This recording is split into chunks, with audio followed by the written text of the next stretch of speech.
Welcome to Playing with Fire, the podcast for people who are ready to custom build their love. We're talking about non-monogamy, however you design it, as an individuation opportunity. Want to leave the default and make your life spectacularly you? You're in the right place.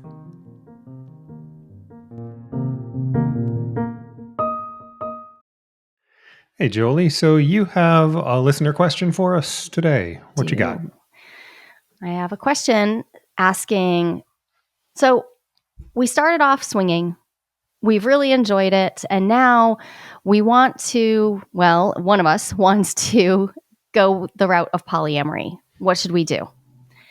Now, a little bit of backstory. I do know that in this particular dyad, this particular couple, there is a history of swinging happily. Like they really did enjoy it. I was able to have a conversation with this person. Going well. Yeah. But they wanted to know, so what should they do? Like, what does it mean to transition from swinging to polyamory? I think it's a great question because so many people do experience like their entry into non-monogamy, whether they use the word swinging or not. Often it falls into that category. I think of swinging as, the intention to prioritize the couple over all other relationships, the intention to maintain, honestly, monogamy, the standards of monogamy, with the exception of sexual play, sensual play, sometimes kink play, but often focused primarily on sex and focused on that prioritization of the couple, even within play. Often play is done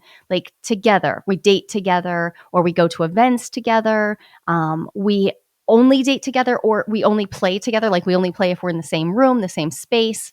Some people swing with full swap and they absolutely do enjoy autonomous separate time, but still there is this prioritization on maintaining couplehood and maintaining the way that feels, not just the facade on the outside, not just what other people see, the social monogamy that other people might see, but also maintaining on the inside a sense of this relationship will be chosen over anything else that comes up. And then along comes the idea of polyamory, and it does shift things. Okay, so that's good because my first question was going to be, all right, what do you mean by swinging? And I think you came up with a definition that allows for a lot of leeway for a lot of different ways that it can go, and so you have a set of. Let's add on to that too, though, because I think we could also include in this same conversation, we could talk about polysexuality. And that is a term that is used way less frequently than I would like to see it used. Polysexual could be used to describe someone who is available for multiple sexual relationships, but they are continuing to prioritize monogamy or monogamous partnership or even single partnership. Like they don't want to be partnered. They're going to be partnered too. Yeah. Okay. So they want to is open to multiple sexual partnerships while maintaining their relationship status, whatever it might be. Specifically not looking to deepen those. Like they're to maintain those new relationships in the sexual realm, in the sexual domain, which gets pretty interesting pretty fast because where's the edge? Where's the boundary of that? But that's true in swinging too. Where are the edges? Like where does our sexual play stop and where does friendship start? What is the edge of this? So I find these are the questions that often come up that help us understand the difference between that and, say, polyamory, which I like a simple definition that is, let's just look at the word. It's that little conglomeration of Greek and Latin, meaning many loves, polyamory. The willingness to nurture multiple meaningful emotional connections, loving connections that may or may not include sex, but there's a priority to maintaining multiplicity, allowing for and maintaining multiplicity. And then there's the question of and so what happens to priority and then primacy, privilege of one partner over others? And we might call that hierarchy, especially if we're talking about decision-making power. We'll do a separate episode on what the difference is between hierarchy and priority, because I think that deserves a whole conversation. But it certainly does. And I'm seeing that there's a transition to like that you need to look at to know Yeah. what it's going to mean Right. And to so, switch over to a different set of priorities around this. and this question came in from somebody who's been partnered for a while. They're over 10 years in their partnership with one person. And both people have agreed to explore polyamory, but one of them is much more interested than the other. So one of them is like, I really like swinging. Swinging works for me.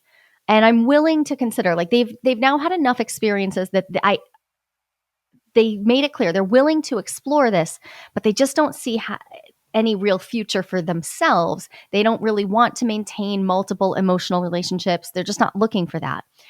Whereas the other person is already like, they're like, yeah, I know what kind of depth I want. I know how I want this to go. I want to connect with people. I want these relationships to be multivalent. I want them to have multidimensionality to them. I want to overlap in different ways.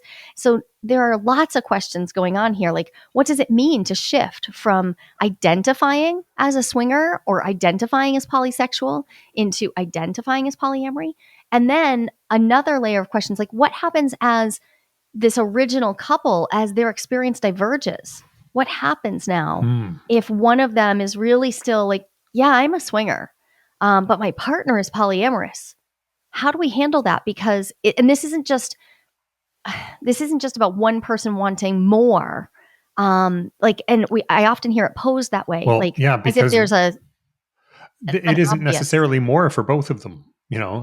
Well, and it's not necessarily more, because swinging can take its own kind of energy Yeah. and its own kind of investment. Yeah. So I'd like to talk about that too, because one of the things I always get curious about is, often we put all the focus on, okay, how are we going to renegotiate the agreements of this relationship so that there is space for multiple caring relationships, multiple relationships of depth. Great. I want to do that. But also, what about the swinger partner? What about the one who's like, it's not just that they identify as, they like swinging. And in swinging environments, there is, you don't have to be a couple to go, but so many of the things this person's enjoying are about going to events where, and they are a cisgender man, so the events are easier for them to attend if they're with a partner.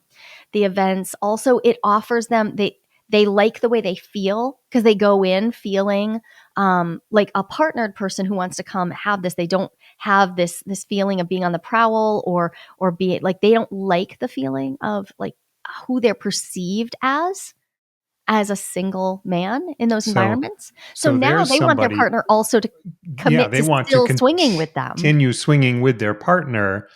And like you said, the energy expenditure to do Right. that and be polyamorous for their partner is that sounds like it could be challenging. And this is where I think it's interesting to get into the values that come up around it. Like, I often see people starting to notice the divergence, right? This is a real time of differentiation. We start to realize, oh, I am distinct from this person I've been partnered to for a long time. I am quite different from them. And that's good, right? Differentiation is great. And it causes a lot of disruption so where do I spend my finite energy, my life? Where do I spend that energy that is my life? Do I spend it now building a polyamorous life, or do I spend it going to swinger events that, yeah, they're enjoyable to me, but maybe that's not my priority? For the other partner, do I spend energy learning how to manage and navigate polyamory that doesn't really hold a ton of interest for me personally, but then do I spend, or do I refocus on like figuring out how to go to swinger events, not with my partner? Like, what do I do? Where do I spend this energy? Because the resources that we're talking about there are going to be redistributed, and our judgments, our values about, oh, if I want to choose me and I want to choose like spending my energy in places that, and ways I want, well, great. But also, if I still want this relationship, what do I do? Like, how do I manage that? So what do you consider to be a first step? So there they are. They're in this situation. What's how do they get into it? You know? Well, a lot of times I notice people needing to clarify their needs and wants and really Mm. digging into that work first. And this gets difficult because that is so now what my real ask would be, are you willing to invest the time and energy in knowing yourself better before we even really make a new agreement or figure out what happens next? Because as you go to make agreements, right, your agreements they're not actually like they are co-created with other people most of the time, but they're with yourself. Your agreements are what you're agreeing to do, how you're agreeing to behave, how you're agreeing to follow through, what your life is going to look like. And so if I'm going to make an agreement about including polyamory or how polyamory gets included or continuing swinging, like whatever I'm going to do, I need to really be in touch with what are my needs? What are my attachment needs? What are my wants? How do I want to satisfy those needs? What's the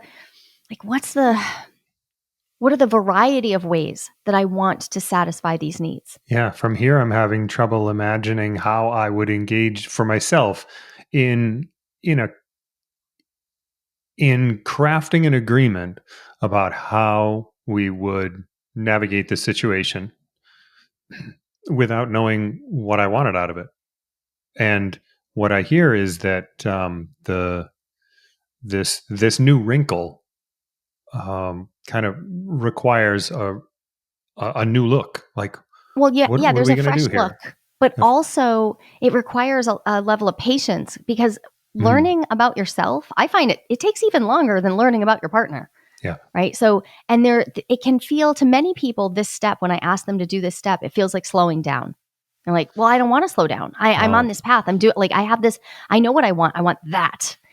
But I do find that the faster we move toward a specific other, the less we are in touch with, wait, what did I actually want? And what yeah, was it? Was there a variety of like ways that this want could be met? And experimenting is part of how we learn about our wants. So it's not all or it, nothing. I'm not saying yeah, take a pause on everything. I'm really no, not. I'm saying, can you create enough spaciousness to be exploring without being totally sure what's happening? And how does that impact your life? What does it feel like to be in an exploratory zone, especially if you happen to be, say, falling in love with somebody? yeah, Like yeah, what happens? Because that, for me, the experience of falling in love with someone makes me want to rush, right? I feel immense urgency to escalate the relationship, even if not in traditional escalator relationship ways, to move with more intensity, to speak more frequently, to go out more frequently, to have new and different experiences and start overlapping our lives and sharing stories.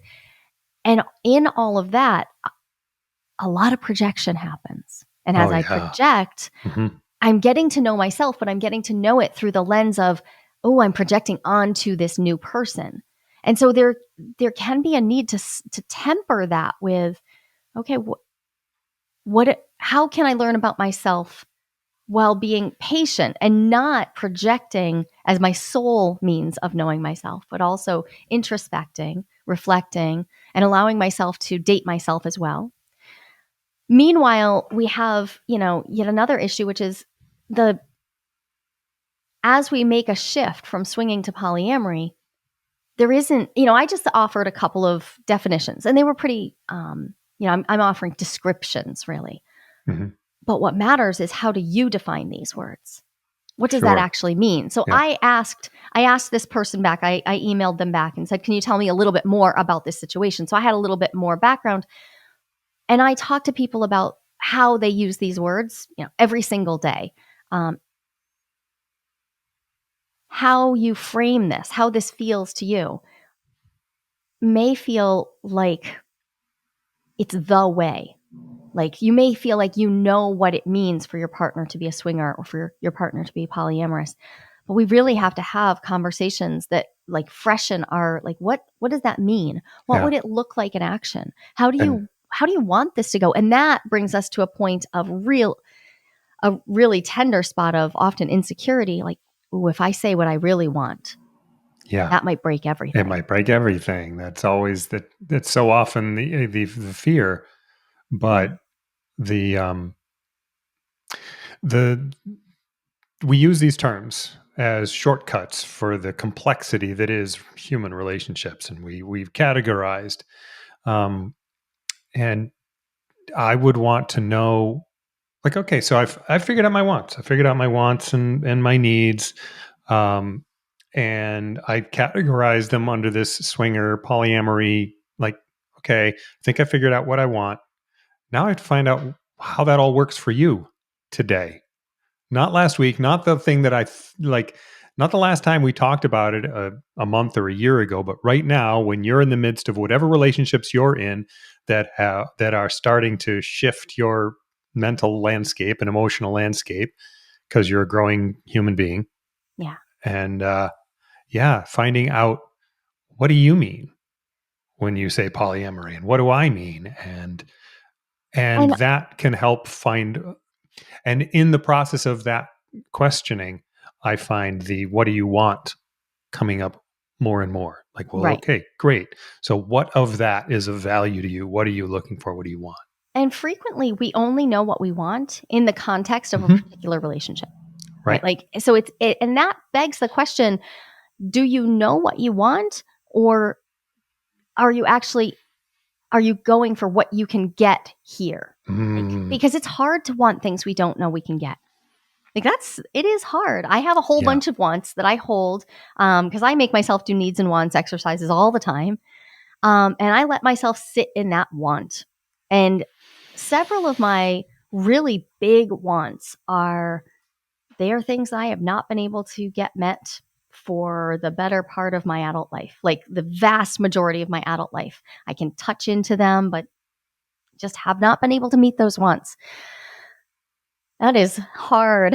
Yeah, And that's hard. but And staying in touch with those wants leaves me knowing myself better Mhm. than if I pretended I didn't want those things, or if I only let myself want what I currently had partners willing to give.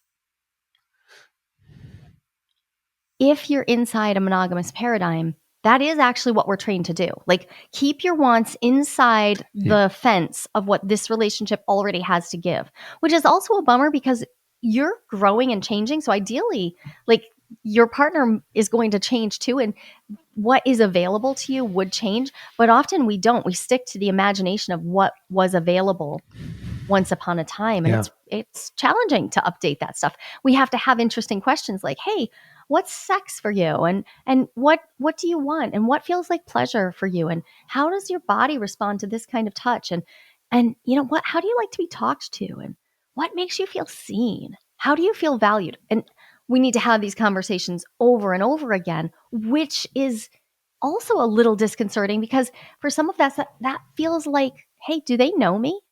Why are they asking these questions, right? I have people who get upset. They're like, I don't want my partner to ask those questions. I just want them to know. Yeah. They're my partner. They should just know. Yeah, but you're changing, you're growing. They need to ask.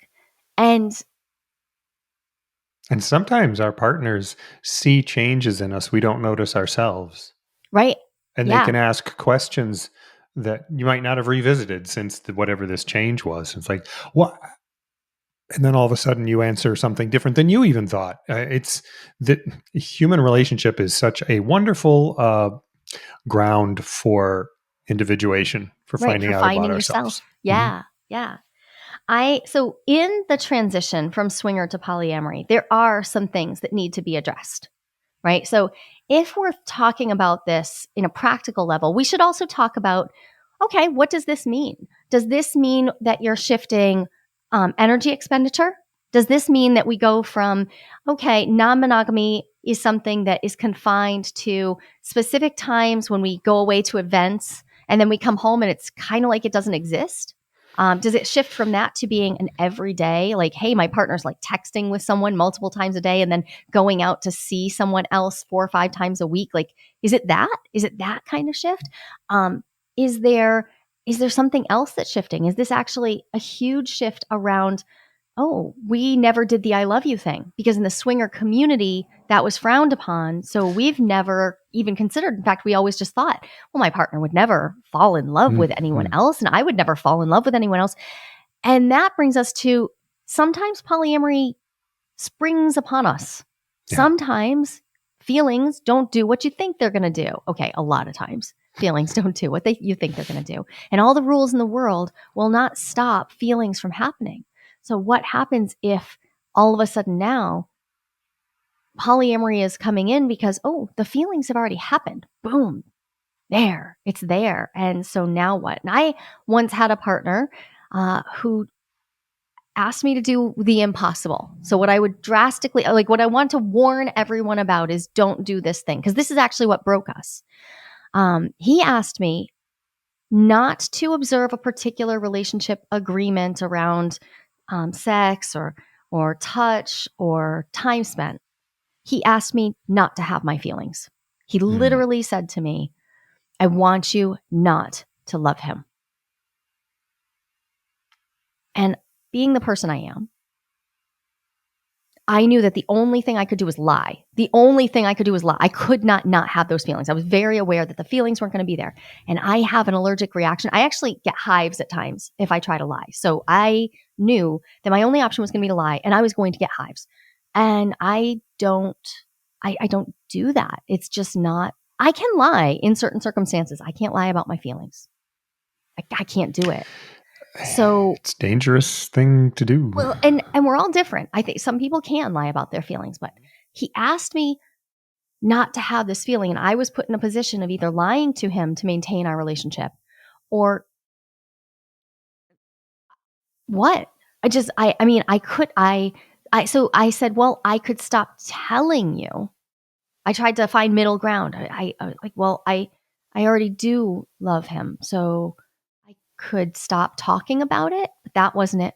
He wanted it to just go away. And I understand from my perspective now, like how painful this was, how it just completely out of nowhere it felt for him. And I do, and I have immense compassion for it and compassion for myself, because I couldn't stop the feeling. And so in that moment, there was a schism. It snapped something in me, because what it felt like was he was asking me to significantly suppress my feelings, that I had no idea how long these feelings would last. I really didn't. And I was clear. I was like, I don't know what's going to happen. I'm not having sex with this person. But here it is. And they are a person I see regularly. So I thought talking about it would help us, but it created a rift, because he wanted me to maintain this, we will never fall in love with anyone else.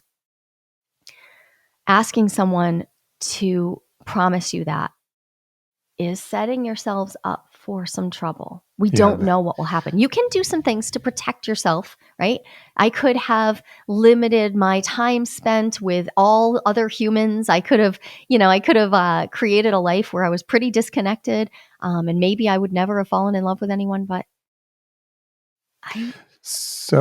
feelings happen. In this sort of accidental transition,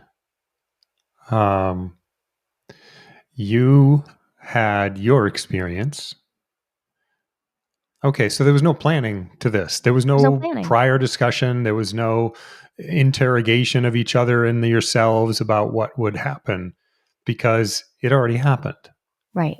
And I find a lot of people who are swinging they've made a commitment to just not fall in love. Right. And often they've made a commitment to themselves even to just not. And this is where, and emotions happen anyways. And so what are you going to do? We can make commitments about what we will do. Yeah. And I thoroughly encourage people, if you want to maintain the boundaries and the preference for swinging, great. Then make your commitments about how you will act in those circumstances. If I had a commitment in that realm, it might have been something like, if I start having inklings of feelings for someone, I'm going to stop seeing them. Now, that doesn't actually align with my values, so I wouldn't have made that commitment even back then, but you could make that commitment. And it's interesting to me to see what happens when people start experiencing this, because often they also start noticing like, wait, but I'm allowed to have feelings for my friends. Hmm. And so this starts causing a new cognitive dissonance of wait, but I love my friends and that's okay with you. But it's not okay if I love this person who I also have romantic or sexual or whatever other words we want to put it on it, interest. And Yeah. again, Now we're grappling with, okay, yep, we're not all going to want to have multiple relationships of the same type. right. But how do we show up and love our partners exactly as they are? And if one of us is inclined toward polyamory, like what do we do? And sometimes this means a true incompatibility is found. Yeah, I Well, don't want as to. you were describing the situation, and so there were no discussions beforehand. So there would need to be discussions afterwards, but not everybody is open, isn't like, available for that level of discussion, for that level, the patience and resilience that those conversations Well, and then what require. happens is we start to have conversations. I see so many people in my practice who beautifully, deliciously, so I'm so happy. They dive in and they decide to start having these conversations. And not only are they now talking about, oh, we have this different love style. We have this different way of wanting our relationships to be structured. Maybe this is showing, oh, we have different ones. Oh, we have different needs. Okay. But it also starts revealing differences that feel ouchy. It can also really start revealing where resentment has actually been building up for a long time. Or sometimes we just get really frustrated and we're frustrated that things are changing now. And so we backfill a story that we've been unhappy the whole time. Hmm. And I've seen that happen quite a bit where now, I mean, any relationship can be looked at through rose colored glasses or through absolute horror show glasses. Like we can twist and turn our memories to look any different way. So often I see people who are in this discomfort of realizing just how different they are, digging into that narrative and finding both real things that they had always known that they'd never mentioned, and also telling the story, like getting into the narrative and telling the story to themselves and to their partner, maybe to their friends, of a real horror show, of something that they hated. And now we have to, there is no objective reality here, right? Like I don't get to decide. I don't know. But I know that in that moment, you've got a decision. Are we going to choose to try to love the person in front of us as they are and be with all the discomfort that this brings up for us, and including up to and including potentially splitting up because we realize this incompatibility isn't about me not loving you, but we don't fit. So in the reality of my love, I'm going to say I need this to be the ending, at least of this form of our relationship, so that we can move forward. But to love somebody that way is to introduce immense questions of like, what was this ever? And what were we ever doing? And often I find people they're now caught in, why did we open this at all? Why did we ever do this? And so I hear you describing the potential to look at the past with funhouse glasses as opposed to rose colored glasses, and kind of try to figure out how we got to where we are. How did it come to this? And and then I heard you say to figure out how to love the person that's in front of you. And I think that's a key point. Like the the the memories and experiences of the relationship that led to the point that you're at right now are important. They matter. And also, we I keep saying this over and over, we change, we grow. And so who's here now and what's going on, what is available, what's possible. so now we've come to two important steps that can be taken. So you said conversations. Absolutely. We need to do introspection. We need to have conversations. And what you just described tells me that we need to do grief work around both what was and no longer is, no longer can be, and also the imagined future that we can't have. Oh, yeah. Like it's no longer available to us. And repair. Frequently, when we're digging through all those memories and also looking at what we want now, we realize, oh, there's a lot of pain back there. I ask people in calls all the time, people I'm just meeting who tell me that they're in therapy, they're doing a lot of relationship work. And I ask them, well, what repair skills have you learned? Most people name almost nothing, even if they've been doing couples therapy for years. I beg the therapist listening, start telling people what skills you're teaching them. Help them name them because they don't know what tools to apply. Like, I think you're out there. I think you're doing the work. I think you are teaching them repair skills. They need to know that they have tools in their toolbox. You need to help them identify, like, oh, this is a tool we could use. We could use mirror dialogue here. I use Imago dialogue all the time. Oh, we could use a structured apology right now. We could, all the tools, all the things that you're doing. If you're digging up all this stuff, having some structure around, oh, we need to do repair. Okay. We could do that in the context of therapy. We can also do it with each other if we know to apply tools. So grief work and repair are the two big things after introspection and conversation. Well, that's a good list and will certainly occupy plenty of time and energy. Yes. Yeah. And what I'm struck by just now is that we're talking about transitioning from swinging to polyamory, a thing because people do this. And in the process of that transition, there's this need for the repair and the discussions and etc., which is true for every transition. Right. Like, Yeah. this could be necessary if you find, if I got a new job and we had to move, there would be all kinds of things we would have to deal with along the way. And they would be very, very similar. Well, we did some of this same work ourselves while you went through a multi-year gender fluidity questioning stage. And it turned out to be an exploration. And now you seem to have settled back into masculinity for yourself. But during that time, there was a bunch of grief work I was doing to like understand what was happening. Which there was necessary work for me to offer you around how I had misgendered you. And I was misunderstanding you like over and over as you were exploring. It was so intimacy building for me and a completely different context. And I saw you doing grief work that left room for me to explore, because if you hadn't acknowledged the things that it felt like you were losing, then you were kind of, it would have been you refusing to see what I was trying to explore. And it would have been like back pressure. Right. Mostly for me. And I find this is true for my clients who are transitioning relationship structures too. It's the imagined future. Yeah.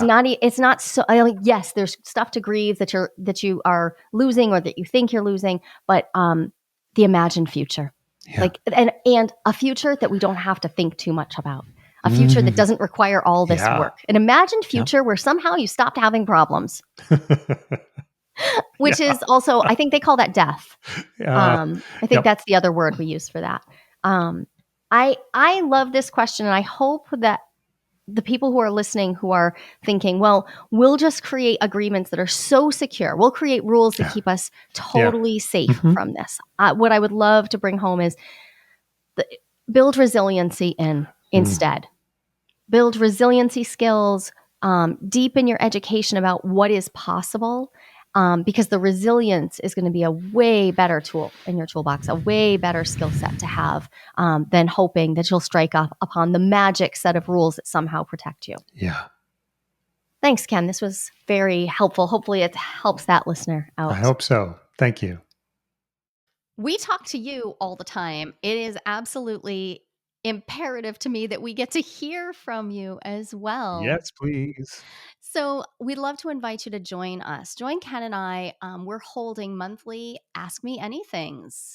You can show up, bring your questions from podcast episodes, from your relationships, bring questions about non-monogamy, about individuation, about relationship skills. We would love to share space with you. We're hosting these AMAs free of charge for our podcast listeners. You are the Playing with Fire community, and it matters a ton to us that we connect with you directly. So Oh, go, I would so love to hear your questions, and it'd be so awesome. yeah.